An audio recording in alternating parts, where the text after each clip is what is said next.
آج میں آپ کو سیب کے پھل کی چنائی کا طریقہ سکھاتا ہوں۔ سب سے پہلے میں آپ کو بتاؤں گا کہ پھلوں کی چنائی کیوں کی جاتی ہے، اس کے بعد کیسے کی جاتی ہے، اور آخر میں آپ کو بتاؤں گا کہ چنائی کے عمل سے پھل پر اور پھلدار درخت پر کیا اثرات مرتب ہوتے ہیں۔ سیب کی پھل کی چنائی کے دو بڑے مقاصد ہیں۔ پہلے یہ کہ ہر سال درخت پر ایک ہی مقدار میں پھل لگے، یعنی ناگا نہ ہو، اور دوسرا یہ کہ پھل کا سائز بڑا ہو۔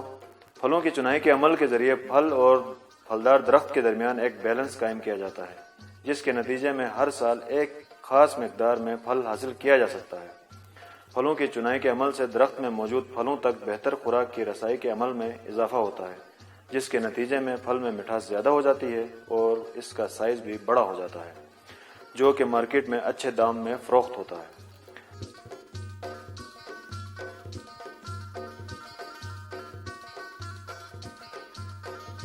اب پھلوں کی چنائی کے طریقے کی بات کرتے ہیں۔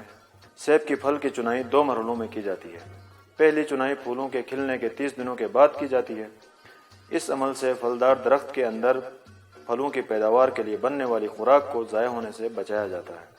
پہلی چنائی کے دوران ہر 30 سے 50 پتوں کے درمیان ایک پھل کو چھوڑا جاتا ہے۔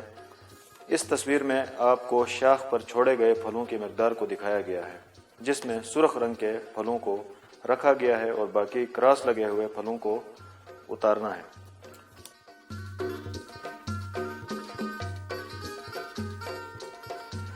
دوسری تصویر میں اس گچھے کو دیکھیں۔ اس میں سے آپ نے صرف درمیان والے بڑے پھل کو چھوڑنا ہے اور باقی سب کو اتارنا ہے۔ دوسری چنائی کے دوران وہ تمام پھل جن کا سائز چھوٹا رہ گیا ہو، جس کی شکل اچھی نہ ہو، جن کی پوزیشن ٹھیک نہ ہو اور جن پر کیڑے یا بیماری کا حملہ ہو، ان کو اتار لیا جاتا ہے۔ سیب کی پھل کی پہلی اور خصوصاً دوسری چنائی کے دوران ان تمام پھلوں کو جن پر کیڑے کا حملہ ہو چکا ہو، ان کو اتار کر ایک خاص طریقے سے گزارنا نہایت اہم ہے، تاکہ ان کیڑوں کی آبادی کو بڑھنے سے روکا جا سکے۔ جاپان میں اس کیڑے کی آبادی کو بڑھنے سے روکنے کے لیے چنائی کیے ہوئے پھلوں جن میں کیڑا موجود ہو کو گرمی کے عمل کے ذریعے تلف کیے جاتے ہیں۔ گرمی کے عمل کے طریقے میں حملہ شدہ تمام پھل کو چنائی کے دوران پلاسٹک کے تھیلوں میں جمع کرتے جائیں اور زمین پر ایک پلاسٹک بچھا کر اس کے اوپر رکھ دیں، اور اوپر بھی پلاسٹک ڈال کر چاروں طرف سے مٹی ڈال کر بند کر دیں۔ اس طرح سورج کی تپش سے پلاسٹک کے اندر درجہ حرارت بڑھنے لگے گا اور تیز دھوپ میں 3 سے 4 گھنٹے میں درجہ حرارت 40 ڈگری سینٹی گریڈ سے اوپر چلا جائے گا، اور اس میں موجود پھلوں کے اندر موجود تمام کیڑے گرمی کی تپش کی وجہ سے مر جائیں گے۔ زمین کی سطح پر اور حملہ شدہ پھل کے اوپر پلاسٹک ڈالنا نہایت ضروری ہے، تاکہ کیڑے درجہ حرارت بڑھتا ہوا محسوس کر کے زمین کے اندر چھپنے میں کامیاب نہ ہو سکیں۔ سادہ، صاف، شفاف پلاسٹک شیٹ درجہ حرارت تیزی سے بڑھانے میں بہت مؤثر ہے۔ اب آئیے آپ کو دکھاتے ہیں کہ چنائی کیے ہوئے پھل اور بغیر چنائی کیے ہوئے پھل میں کیا فرق ہوتا ہے۔ اس درخت کے اوپر آپ چنائی کیے ہوئے اور بغیر چنائی کیے ہوئے پھل کا معیار دیکھ سکتے ہیں۔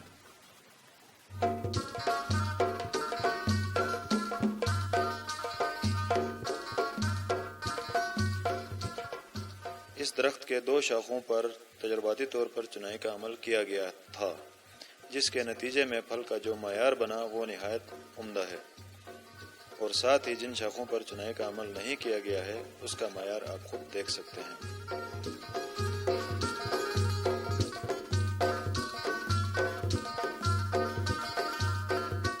اس تجربے سے یہ بات ثابت ہوتی ہے کہ چنائی کے عمل کے ذریعے ہمارے کسان نہایت عمدہ معیار کا سیب پیدا کر سکتے ہیں اور مارکیٹ میں نہایت اچھے دام میں فروخت کر کے اپنی آمدنی میں خاطر خواہ اضافہ کر سکتے ہیں۔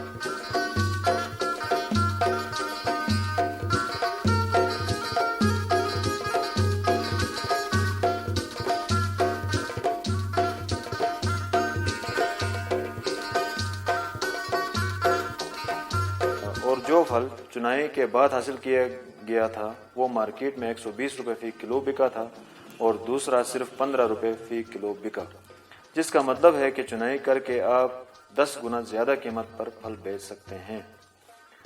پھل کی چنائی ایک نہایت اہم طریقہ ہے جس کے ذریعے آپ اچھی مقدار اور بہترین کوالٹی کا پھل پیدا کر سکتے ہیں۔ یہ سیب کا باغ آپ جو دیکھ رہے ہیں، اس میں لگے ہوئے پودوں کی عمر تقریباً 8 سے 10 سال تک کی ہے۔ ان میں سے ہر ایک درخت کے اوپر چنائی کے بعد 200 سے زیادہ سیب کا پھل نہیں ہونا چاہیے، جبکہ ہمارے زمینداروں کے درختوں کے اوپر، جو باغات ہیں، ان کے اوپر 800 سے 1000 تک کا پھل لگا ہوتا ہے، جو کہ ہارویسٹنگ کے بعد بالکل چھوٹے چھوٹے سیب کے دانے ہوتے ہیں اور مارکیٹ میں بہت ہی سستے داموں فروخت ہو جاتے ہیں۔ جبکہ چنائی کے بعد اگر ہماری ریکمنڈ کی ہوئی تعداد کو آپ سیب کے درخت کے اوپر مناسب فاصلوں پر چھوڑیں گے تو اس کا سائز بڑا ہوگا، ٹیسٹ میں اچھا ہوگا اور مارکیٹ میں بہت ہی اچھے داموں میں فروخت ہو سکتا ہے۔